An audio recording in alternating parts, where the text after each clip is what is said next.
হাদিসগুলো হচ্ছে রাসূলুল্লাহ সাল্লাল্লাহু আলাইহি সাল্লাম বলেছেন মুহররমে আশুরার রোজার উপর অন্য কোনো দিনের রোজার প্রাধান্য দিতে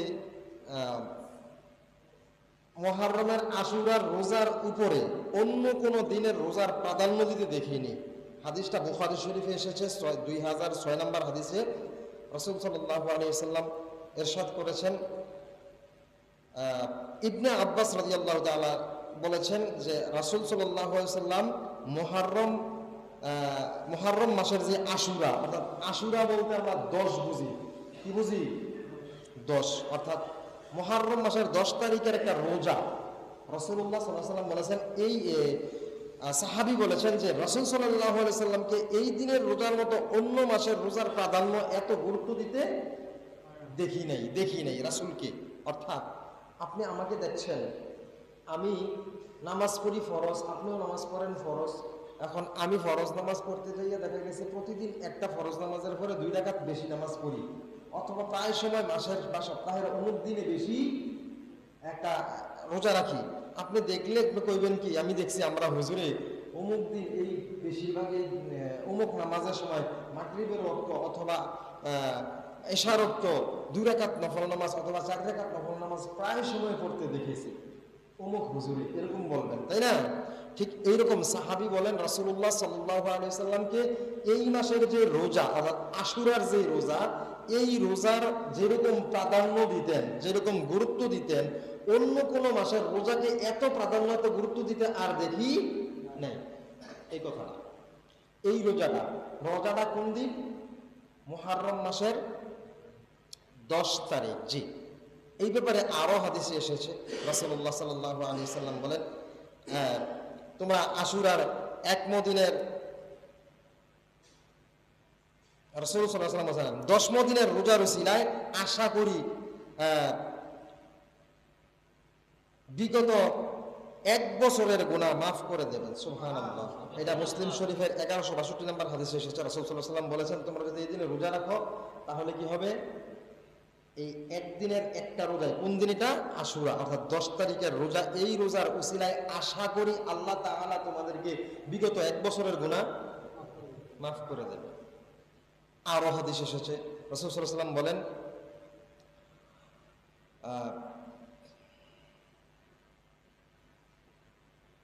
রাসূলুল্লাহ সাল্লাল্লাহু আলাইহি ওয়াসাল্লাম মক্কা থেকে যখন মদিনা হিজরত করেন, হিজরত করার পর যাইয়া দেখলেন ওখানে ইয়াহুদিরা এই দিনে রোজা রাখছেন। ইয়াহুদিরা এই দিনে রোজা রাখছেন। কোথায় গেছিলেন হিজরত করে? মদিনায় যাওয়ার পর দেখলেন মদিনার ইয়াহুদিবাসীরা তারা ওই দিন রোজা রাখছেন। কিবারে?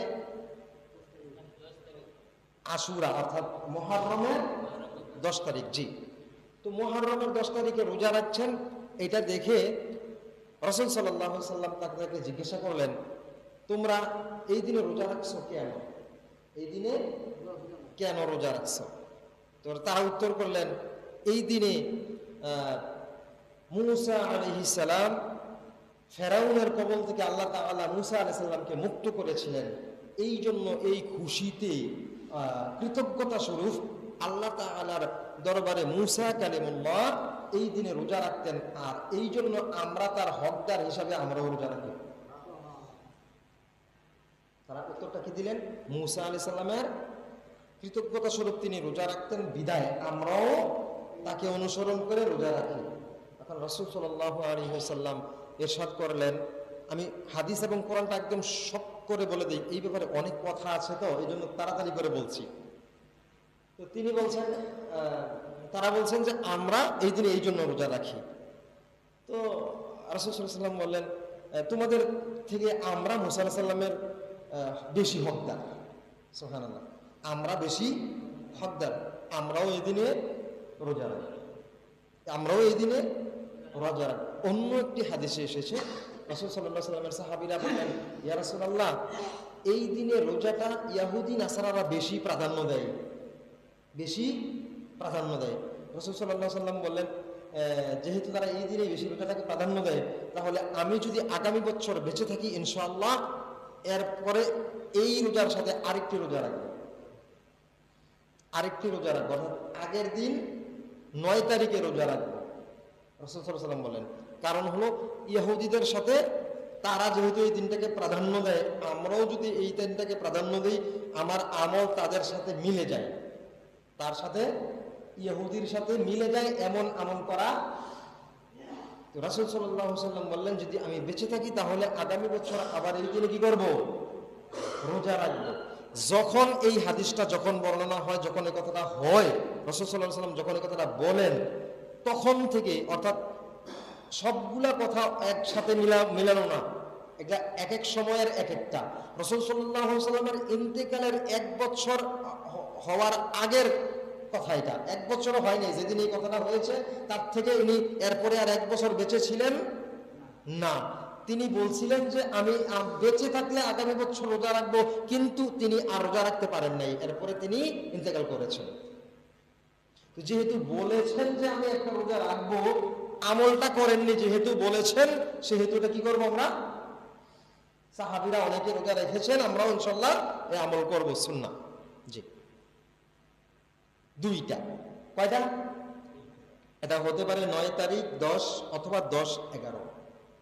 9 তারিখ, 10, 9 মুহররম, 10 মুহররম, অথবা 10 মুহররম, 11 মুহররম। অর্থাৎ একদিন হলে ইহুদিদের সাথে কি করে? তাদের সাথে মিলে যায়, তারাও এই দিনকে প্রাধান্য দিচ্ছে, আমরাও এই দিনকে প্রাধান্য দিচ্ছি।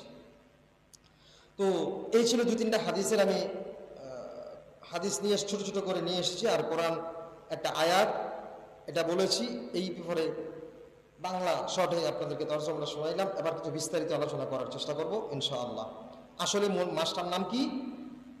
মুহররম। জি, এই মুহররম মাসে আসলে দেখা গেছে আমাদের কারো খবর থাকে না, কারো খবর নাই আসলে এটা কি মাস।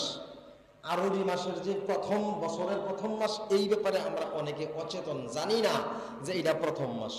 যারা ইংরেজি মাসের পহেলা নববর্ষ পালন করে, বাংলা মাসের পহেলা নববর্ষ পালন করে, তারা জানে না আরবি মাসের পহেলা মাস কোনটা, নববর্ষ কোনটা শুরু হয়, তারা জানে না, গাফেল।